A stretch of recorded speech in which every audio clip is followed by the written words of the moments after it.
Hello everyone, JEE main PYQ question series के इस video में आपका स्वागत है। इसमें दिया हुआ है a current of 200 micro ampere deflect the coil of moving coil galvanometer through 60 degree. The current to cause deflection through π/10 radian is. तो इसे सॉल्व करने से पहले हम लोग थोड़ा सा देख लेते हैं मूविंग कॉइल गैल्वेनोमीटर काम कैसे करता है, वर्किंग क्या है। इसमें क्या होता है कि मैग्नेट के बीच में हम लोग एक सॉफ्ट आयरन कोर रख देते हैं और उसके ऊपर हम लोग वायर लपेट देते हैं। ठीक है, तो अगर यहाँ से देखें, अब अगर हम लोग इस वायर में करंट पास करें, ये देखो ये जो वायर है, अगर हम लोग यहाँ से टॉप व्यू से देखें तो यहाँ पे यह नंबर ऑफ टर्न्स है जो कि सॉफ्ट आयरन कोर पे लपेटा हुआ है। तो अगर हम लोग इस लूप में अगर करंट पास करें तो यहाँ पे देखो हम लोग को वो पता है कि अगर किसी भी करंट कैरिंग लूप को यूनिफॉर्म मैग्नेटिक फील्ड में रखें तो उस पर टॉर्क लगता है, और टॉर्क होता कितना है? टॉर्क होता है m×b।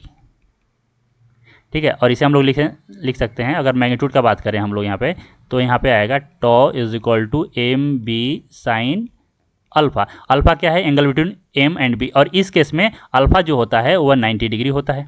ठीक है, तो हम लोग m को क्या लिखते हैं? n number of turn into current into area vector, और यहाँ पे b आ गया। ठीक है, यह टॉर्क हो गया। अब देखो यहाँ पे जो टॉर्क होगा इसके कारण यह रोटेट होगा, और इस कॉइल से यह जो सॉफ्ट आयरन कोर होता है, सॉफ्ट आयरन कोर रोटेट होगा, और सॉफ्ट आयरन कोर से एक वायर लगा रहता है। ठीक है, अगर यह रोटेट हो रहा है तो यह वायर भी रोटेट होगा यानी कि यहाँ पे ट्विस्ट होगा तो इसमें एक ट्विस्टिंग मोमेंट जनरेट होगा, और यह रोटेशन कब रुकेगा? जब इस पे लगने वाला टॉर्क इसके ट्विस्टिंग मोमेंट के बराबर हो जाए, तब यह रुकेगा।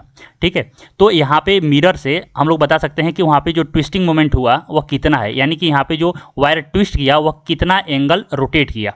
ठीक है, यहाँ पे ही हम लोग नीडल लगा देते हैं। ये देखो मिरर जो दिखाई दे रहा है, यहाँ पे नीडल लगा देते हैं, पॉइंटर कुछ इस तरह से। अब यहाँ देखो, यह अगर रोटेट हुआ कुछ इस तरह से तो यहाँ पे यह डिफ्लेक्शन आ गया। पहले यह यहाँ पे था, अब यह यहाँ पे शो कर रहा है। अब यहाँ पे ध्यान से देखो तो यहाँ पे एक वायर है, अगर यहाँ से हम लोग देखिए यह वायर है और यह वायर ट्विस्ट हुआ, और कहाँ पे रुका यह? जहाँ पे torque on coil will be equal to the twisting moment of the wire.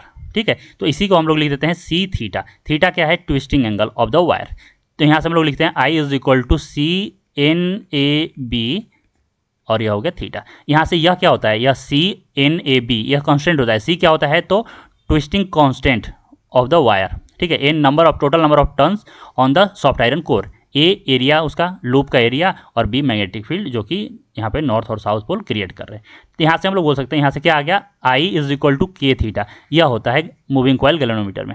अब K यहाँ पे कांस्टेंट है, तो यहाँ से बोल सकते हैं I डायरेक्टली प्रोपोर्शनल थीटा, और यहाँ से हम लोग क्या लिख सकते हैं? I2/I1 is equal to θ2/θ1।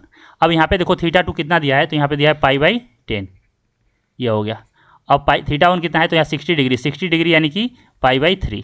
इसे सॉल्व करेंगे तो 3/10 आ गया, और यहाँ से लिखेंगे I2 जो आ गया वह 3/10, I1 आ गया, और यह कितना हो गया? 3/10। I1 देखो कितना दिया है?